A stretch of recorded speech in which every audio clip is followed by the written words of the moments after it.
Shalom, Yisrael, when the start of souls, but giving no praise to Yahweh, Ba'ashem, Yahushua, Ba'ashem, Kodash, double honors to the apostles of GMS, and honors to you brothers doing the work of the Most High in truth and in sincerity.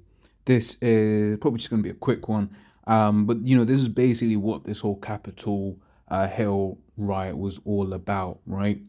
We know that the elites work on a order chaos out of order out of chaos, order out of chaos, right? We know that's how they operate. Right now, basically, you're seeing this. This is the breaking news for today. Right, and it says Amazon is booting Parler off of AWS, which is Amazon Web Services. Its web hosting service, knocking the pro-Trump social network offline until it finds a new host. Okay, so now the way the net works.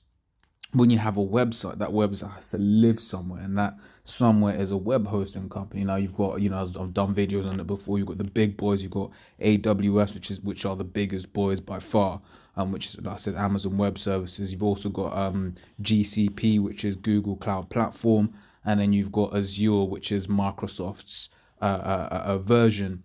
Right, those are the really big boys, right, in the game. So now basically what this means is, if AWS is saying, well, you can't host your website on our platform, guess what? Microsoft will say the same thing. Google will say the same thing, right? And really and truly, most other platforms, because they don't want that negative press, will say the same thing, right? So then, why is this important to us? Because at the end of the day, right, this is leading directly to Amos 8 and 11, the famine of the word, right? Because then let's say we get kicked off of YouTube, right? And then, we have our own website running. And then once again, Esau using the same, the same precedent that he has set here, right? Then then you'll have whatever the web hosting site is that, we use. Then they're going to be like, oh, look, no, you can't host your website on our services. So then what do you have to do? Set up a web hosting company? You can't do that because that involves a lot of money, right? But let's say you had all the money to set up a web hosting site, right? Guess what? The infrastructure that you connect to is owned by someone else, and then they'll say, look, you can use our infrastructure. So guess what? You get silenced, right? And that is ultimately what Esau wants to do. Okay, this is Amos. Oh wait, no, there was another point there that I wanted to get, actually. Yeah, it was this article, right? And another example is this one's from CNET. Says Trump showed that Facebook, Twitter, YouTube. Notice how it was Facebook and Twitter. Trump's main avenues is Facebook and Twitter, but here they've gone further and mentioned YouTube, right? So it says Trump showed Facebook, Twitter, YouTube can't moderate their platforms. We need change, right? Commentary. It is increasingly clear that companies aren't trustworthy moderators. Okay. So there you go. You could, it's on CNET. You can read that article. It'll be the headline more or less touches on the point, right? So I'll read the precepts, right? It's Amos 8 and 11. It says, behold, the days come, saith the Lord power, that I'll send a famine in the land, not a famine of bread, nor thirst for water, but of hearing the words of Yahweh, right? And that's going to be a greater famine, because what did Yahweh say? Man cannot live by bread alone, right? In fact, let's grab that.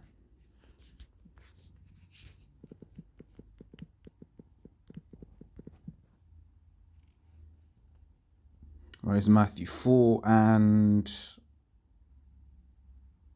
2.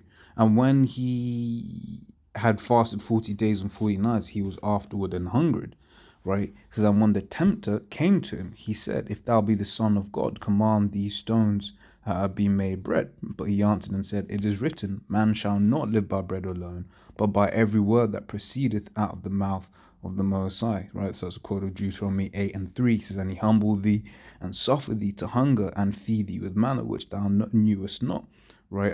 Because manna in the Hebrew basically means what I think it's like, what is it, right?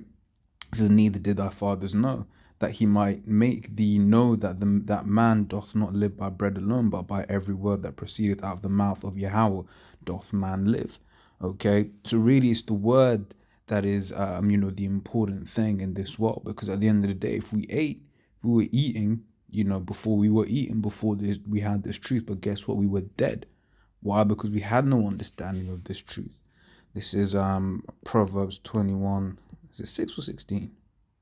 Yeah, 16. Proverbs 21:16. The man that wandereth out of the way of understanding shall remain in the congregation of the dead. Okay, so before we had this truth, we were dead, spiritually dead, right? But then when we came in, the Lord woke us up, right? We became awake to what was going on around us. Not like these people that still do sleep and in fact like being asleep. That's why we tell them certain things, and then you know what? For them, it's like they're having a nightmare, right? And what do people do when they have a nightmare? They try to shake it off, right? And go back to sleep. All right, but certain people just ain't gonna get. But the point that I was making there was, we were eating and drinking physically before we had this truth, but we were dead, right? However, now that we have this truth, we're alive, right? Right. So it's the word that's the most important thing, right? But hey, this is the time that we're going into. I'll read that again. Amos 8:11. Behold, the days come, saith the Lord power, thou wilt send a famine in the land, not a famine of bread, nor thirst for water, but of hearing the words of Yahweh. Right. And over the events of the last couple of days show us that this is the season. This is the season that we are in. Right. Let me just grab one last precept and I'll close it up.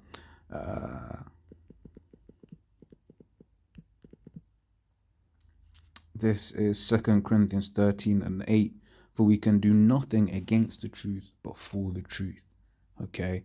And I get this one because E might be like, oh, I'm gonna take these Hebrew Israelites off the net. I'm gonna silence these Israelites. But guess what? You ain't doing it of your own accord. You are doing what the Most High has basically commanded you to do, right?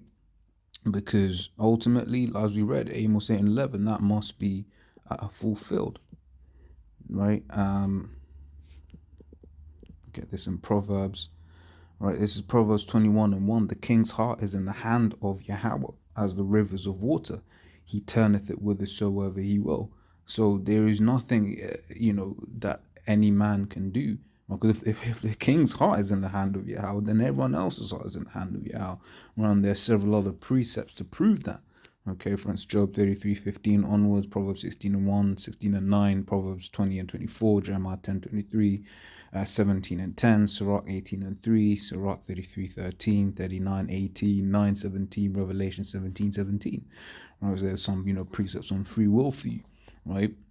The king's heart is in the hand of Yahweh. So basically, no matter whatever it is that Esau's engendering to do, guess what? He's just following what he's been told to do. So yeah, hurry up and take us off the net, because we know what comes up afterwards, right? Right, which is our deliverance. Okay, well, obviously there's a few prophecies after that, but you get the sentiment. That's just one step closer to our deliverance. Okay, so the scripture says also, seek ye Yahweh while he may be found, Isaiah 55:6, because there's coming a time when, hey, this truth ain't gonna be readily out there, man. Right? So as always, Lord's will, that was edifying. Until the next time I say, shalom.